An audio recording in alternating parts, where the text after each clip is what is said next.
আজকের ভিডিওতে আমরা কথা বলবো যে 14 থেকে 15,000 টাকা বাজেট সেগমেন্টে স্মার্টফোনের যেই সাজেশন লিস্টটা আছে, লাইক এখানে আনঅফিসিয়াল অফিসিয়াল দুইটাই অ্যাড হইতে পারে। এই বাজেট সেগমেন্টে সবাই চায় যে একটু বেটার একটা ফোন কেনার, যেটা আপনার বেসিক থেকে একটু মডারেট লেভেল পর্যন্ত সাপোর্ট দিতে পারে। ওকে, সো আমরা নাম্বার ওয়ান যেটা ফোনটা রাখছি সেটা হলো মটোরোলা মোটো G35 5G। ওকে, এটা প্রায় 16,000 টাকা। এটা ভার্সনাল বিভিন্ন কালারে অ্যাভেলেবেল আছে বাংলাদেশে।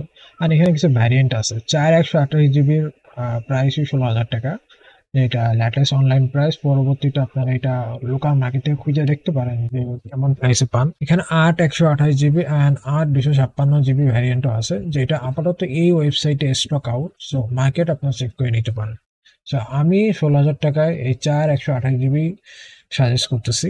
এখানে একটা 120 হার্জের ডিসপ্লে আছে। ক্যামেরার দিকে যদি দেখি, এখানে 50 মেগাপিক্সেলের ক্যামেরা আছে, যেখানে একটা main camera, 8 megapixel ultra wide camera আছে। 4K পর্যন্ত রেকর্ড করতে পারো, 4K 30 FPS এ। 16 মেগাপিক্সেলের সেলফি ক্যামেরা আছে, যেটা 1080p 30 FPS এ পর্যন্ত রেকর্ড করা যাবে। অ্যান্ড ব্যাটারি এখানে 5000 mAh আছে। সো ওভারঅল যদি দেখি না, এই প্রাইস সেগমেন্টে এটা একটা বেটার একটা চয়েস, যদি আপনার বাজেট 16,000 টাকা হয়। Then the second one is that Poco M7 5G। Okay, একই 16,500 টাকার মধ্যে আপনি এই ফোনটা পাবেন। তো এই ফোনটাতে আপনার স্টেরিও স্পিকার পাবেন, যেটা একটা বেটার ডিল। আর 120 হার্টজ এখানেও পাবেন আপনারা। এখানে কোয়ালকমের একটা চিপসেট পাবেন, স্ন্যাপড্রাগন 4 Gen 2, যেটা এই প্রাইস সেগমেন্টে মোটামুটি ঠিক আছে, চালানো যায়। দেন ক্যামেরা সেগমেন্টটা যদি, এখানে 50 মেগাপিক্সেলের জাস্ট মেইন ক্যামেরাটা পাবেন। আর এখানে ফ্রন্ট ক্যামেরা হলো 8 মেগাপিক্সেল। সো আগে যে দুইটা ফোন দেখলাম, হ্যাঁ আগে যে একটা ফোন দেখলাম আর কি মোটরোলা, ওটা থেকে এটা ক্যামেরা সেগমেন্টে কিছুটা ডাউন। ওকে, বাট এটা পারফরমেন্স সেকশনটা আবার কিছুটা উপরে থাকতে পারে, ব্যাটারি সেগমেন্টটা বেটার। তো ওই দিকটাও খেয়াল রাখতে হবে। দেন 3 নম্বরে আমরা স্যামসাং এর কিছু ফোন নিয়ে আসছি, সেটা হলো গ্যালাক্সি A15 4G। ওকে, এটা একটা 4G ডিভাইস। এখানে বিভিন্ন ভ্যারিয়েন্ট আছে, 4 128 6 128, ঠিক আছে, যেগুলো মার্কেটের উপরে আসলে ডিপেন্ড করে। যেগুলো আপনাকে মার্কেট খুঁজে দেখতে পারে। আমি 4 128 সাজেস্ট করবো। যদি আপনি মার্কেট খুঁজে এটা পান, দেন দ্যাট উইল বি গ্রেট। কারণ আপনি যদি 128 নেন, তখন আপনার প্রাইস প্রায় 20,000 টাকার মতো হয়ে যাবে। তো তখন আমাদের বাজার সেগমেন্টের বাইরে চলে যেতেছে এটা। ঠিক আছে, বাদ বাকি আপনার বাজেট যেমন সেই হিসাবে কনসিডার করতে পারেন। স্যামসাং এর এই ফোনও একই। এখানে আপনি সুপার অ্যামোলেড ডিসপ্লে পাবেন, 90 হার্জ রিফ্রেশ পাবেন। সো যেহেতু স্যামসাং এর ফোন, আপনি তেমন একটা ল্যাগি ফিল করবেন না 120 হার্জ আর 90 হার্জ এর মধ্যে। The second one is that camera. So এখানে 50 মেগাপিক্সেলের অটো ফোকাস ক্যামেরা আছে, আপনার মেইন ক্যামেরা। দেন 5 মেগাপিক্সেল আলট্রা ওয়াইড, 2 মেগাপিক্সেল একটা ম্যাক্রো শুটার ধরা দিয়েছে, অ্যান্ড 10x ডিজিটাল 2। এখানে ভিডিও রেকর্ডিং 1080 পর্যন্তই হবে, অ্যান্ড 16 120 FPS পর্যন্ত আপনারা করতে পারবেন।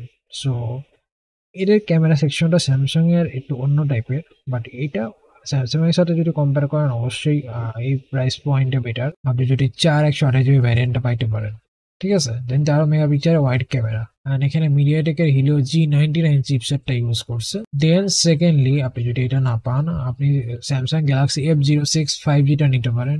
এটা 4 128 জিবি ভ্যারিয়েন্ট, এটা 15,000 টাকার নিচেই পেয়ে যাবেন। অ্যান্ড এখানে ডাইমেনসিটি 6300 আছে। এখানে 50 মেগাপিক্সেলের মেইন শুটার আর 2 মেগাপিক্সেলের একটা ডেপথ সেন্সর থাকবে। আর সেলফি ক্যামেরা 8 মেগাপিক্সেলের। এখানে ক্যামেরা সেগমেন্টটা আপনারা যদি A15 এর সাথে কম্পেয়ার করেন, তাহলে দেখবেন যে ক্যামেরা সেগমেন্টটা কোয়াইটলি বেটার A15 সাথে যদি কম্পেয়ার করেন। এখানে 50 আর 13 মেগাপিক্সেলের একটা শুটার দিয়েছে, যেটা ফ্রন্ট ক্যামেরা অবশ্যই বেটার। আর তারা মেইন ক্যামেরার সাথে সাথে ultra wide and macro camera দিতেছে। তো A15 4G এটা একটা বেটার চয়েস। বাট যদি এটা মার্কেটে না পান, আপনার যদি টার্গেট থাকে স্যামসাং এরই ফোন নিতে হবে, তখন আপনারা এইটা দেখতে পারেন। বাট এটার ক্যামেরাটা একটু লোয়ার গ্রেডের, বাট একেবারে যে কাজে চালানো মতন এমন না। এই বাজেটে ঠিক আছে, কারণ এটা 15,000 টাকার নিচের একটা ফোন বলতে গেলে। F06 5G। ওকে, দেন আমরা যেখানে আসবো সেটা হলো স্যামসাং গ্যালাক্সি A06। যে এইটাও কোয়াইটলি সেম আর কি। বাট স্যামসাং এর ডিভাইস হিসেবে এখানে স্পেকে কিছুটা চেঞ্জেস আছে। এখানে হিলিও G85 যেটা 12 ন্যানোমিটারের একটা চিপ। ক্যামেরা সেগমেন্টটা যদি দেখি এখানে 50 মেগাপিক্সেল আর 2 মেগাপিক্সেলের একটা কম্বিনেশন আছে। সো মেইন ক্যামেরা হলো 50 মেগাপিক্সেলই, আর front camera 8 megapixel. So Samsung এর এই তিনটা সেট আমরা আপনাকে সাজেস্ট করতে পারি। একটা হলো গ্যালাক্সি A15 4G, দেন গ্যালাক্সি F06 5G, আর স্যামসাং গ্যালাক্সি A06। এখানে 128GB ভ্যারিয়েন্টটি আপনি 15,000 টাকায় পাওয়া যাইতেছেন। সো সেটা একটা বেটার ডিল। দেন তারপরে আমরা আছি Infinix hot 60i 4G। So এটা একটা অফিসিয়াল ফোন অবশ্যই, hot 60i। First of all 120Hz পাচ্ছেন, বাট IPS ডিসপ্লে। সো এই জিনিসটা মাথায় রাখতে হবে। দেন 50 মেগাপিক্সেলের একটা main camera, 8 megapixel selfie camera. So এখানে ক্যামেরা সেগমেন্টটা মেইন ক্যামেরা তো ঠিক আছে, বাট সেলফি ক্যামেরা অতটা ভালো রেজাল্ট আপনি পাবেন না, ডিসেন্ট ক্যামেরা পাবেন।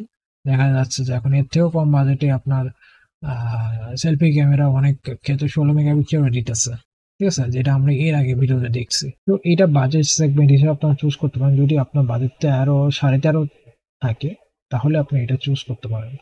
দেন অনার X6B অফিসিয়াল ডিভাইস, এটা খুবই ভালো একটা ডিভাইস। এটা 14,600 টাকা আপনি পাবেন। প্রাইসটা আসলে মার্কেট টু মার্কেট ভ্যারি করতে পারে, টাইম টু টাইম চেঞ্জ হতে পারে। সো প্রাইসটা আপনি আপডেটেড প্রাইসটা জানিয়ে নেবেন, ঠিক আছে।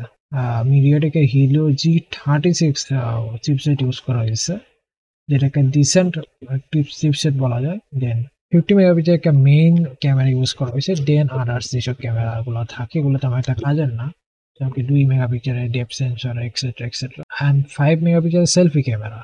সো ওভারঅল যদি আমরা দেখি না, আমরা যদি সবার আগে দেখি আমরা সাজেস্ট করতে পারি মোটোরোলা মোটো G35 5G। আর এই ফোনটা আপনার বিভিন্ন দিক থেকে কনসিডার করতে পারেন। যদি আপনার বাজেট একটু বাড়াইতে পারেন, অর্থাৎ 16,000 টাকার কাছাকাছি আনতে পারেন, দেন এই প্রোডাক্টটা আপনার জন্য একটা বেস্ট চয়েস হবে। এখানে সেলফি ক্যামেরাটাও বেটার অ্যান্ড মেইন ক্যামেরাটাও বেটার। তার উপরে মেইন ক্যামেরাটা আপনি 4K 30fps রেকর্ডিং করতে পারতেছেন। ওকে, সো এটা অবশ্যই একটা বেটার ডিল। দেন পোকো M7 5G, এখানে ক্যামেরা সেগমেন্ট অতটা ভালো না, বাট আপনি গেমিং এর জন্য এটা নিতে পারেন। বাট এগেইন আমি বলবো যে এই প্রাইসে আসলে অত ভালো লেভেলের কোনো গেমিং এর চিন্তা ভাবনা করেন না, এটা বোকামি হবে। জাস্ট আপনি ক্যাজুয়াল গেমিং গুলো খেলতে পারবেন, দ্যাটস ইট। তো এই ছিল আমাদের আজকে সাজেশন। নেক্সট ভিডিওতে আমরা এর পরের যে বাজার সেগমেন্ট আছে সেটা নিয়ে কথা বলবো। Till then take care and Allah হাফেজ।